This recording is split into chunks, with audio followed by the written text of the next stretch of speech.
एक ऐसी ग्लोबल चुनौती के बारे में सोचिए जिसकी कीमत है $4 ट्रिलियन। जी हाँ, $4 ट्रिलियन। ये इतना पैसा है कि कई देशों की पूरी इकोनॉमी से भी ज्यादा है। लेकिन ये सिर्फ एक नंबर नहीं है, ये एक मिशन है। आज हम यही समझने वाले हैं कि कैसे दुनिया के उभरते हुए बाजार सस्टेनेबल फाइनेंस यानी टिकाऊ वित्त में एक क्रांति ला रहे हैं। चलिए इस कहानी को करीब से देखते हैं। तो ये $4 ट्रिलियन आखिर है क्या? असल में ये वो रकम है जो हर साल कम पड़ रही है। उभरती हुई अर्थव्यवस्थाओं को अपने सस्टेनेबल डेवलपमेंट गोल्स यानी सतत विकास लक्ष्यों को पूरा करने के लिए हर साल इतने निवेश की जरूरत है। ये पैसा हेल्थ केयर, क्लीन एनर्जी, अच्छी शिक्षा, इन जैसी जरूरी चीजों के लिए चाहिए। मतलब ये एक ऐसी चुनौती है जो हमारी आने वाली पीढ़ियों का भविष्य तय करेगी। तो फिर इस इतनी बड़ी चुनौती से निपट कौन रहा है? यहीं पर एंट्री होती है sustainable banking and finance network यानी SBFN की। ये कोई एक देश या कंपनी नहीं है, बल्कि 72 उभरते बाजारों के फाइनेंशियल रेगुलेटर्स और इंडस्ट्री एसोसिएशंस का एक ग्रुप है जो अपनी मर्जी से साथ आए हैं। और इन सब का मकसद सिर्फ एक है, सस्टेनेबल फाइनेंस को आगे बढ़ाना। तो आज हम क्या क्या देखने वाले हैं? सबसे पहले हम इस $4 ट्रिलियन की चुनौती को और गहराई से समझेंगे। फिर SBFN की ग्लोबल प्रोग्रेस रिपोर्ट पर नजर डालेंगे और उनके 3 सबसे जरूरी पिलर्स रूल बुक, शील्ड और इंजन को समझेंगे। और आखिर में देखेंगे कि आगे की राह क्या है। चलिए अब सीधे रिपोर्ट की सबसे खास बात पर आते हैं। जो सबसे बड़ा बदलाव देखने को मिल रहा है वो है पॉलिसी से प्रैक्टिस की ओर का सफर। मतलब अब बात सिर्फ कागज पर बने प्लान्स की नहीं हो रही है, बल्कि जमीन पर असली एक्शन लिया जा रहा है। और ये जो मूवमेंट है इसका स्केल कमाल का है। देखिए, SBFN में अब 72 देश शामिल हो चुके हैं और ये गिनती लगातार बढ़ रही है। ये सही मायनों में एक ग्लोबल कोशिश है। और बात सिर्फ देशों की संख्या की नहीं है। जरा इस आंकड़े पर गौर कीजिए।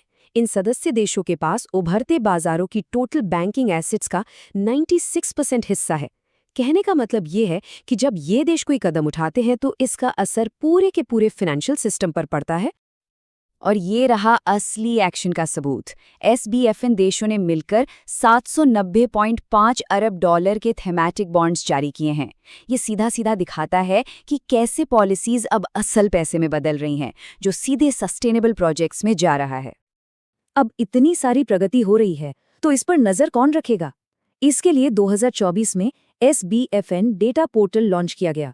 ये एक बहुत ही बेहतरीन टूल है जो पूरी पारदर्शिता लाता है और इसके मेंबर्स को एक दूसरे से सीखने और रियल टाइम में अपनी प्रोग्रेस को ट्रैक करने में मदद करता है। तो अब आते हैं SBFN की स्ट्रैटेजी के पहले पिलर पर, द रूल बुक। इसे आप फाइनेंशियल सिस्टम की नियम किताब समझिए।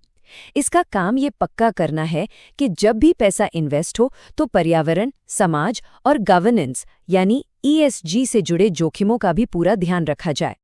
और ये जो ESG फ्रेमवर्क्स हैं, उन्हें अपनाने की रफ्तार तो देखिए।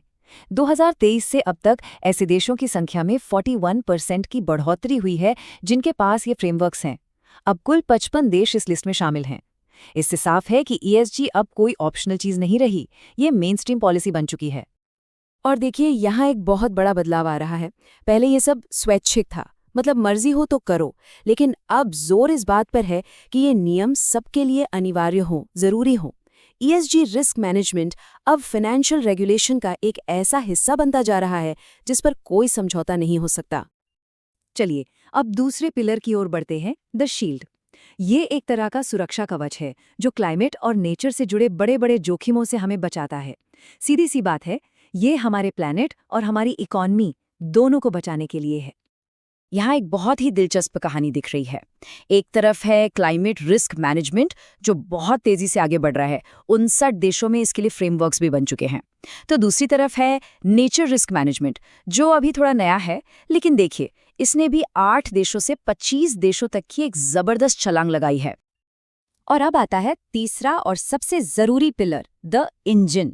तो जब नियम बन गए, सुरक्षा कवच तैयार है, तो गाड़ी को आगे बढ़ाने के लिए इंजन भी तो चाहिए।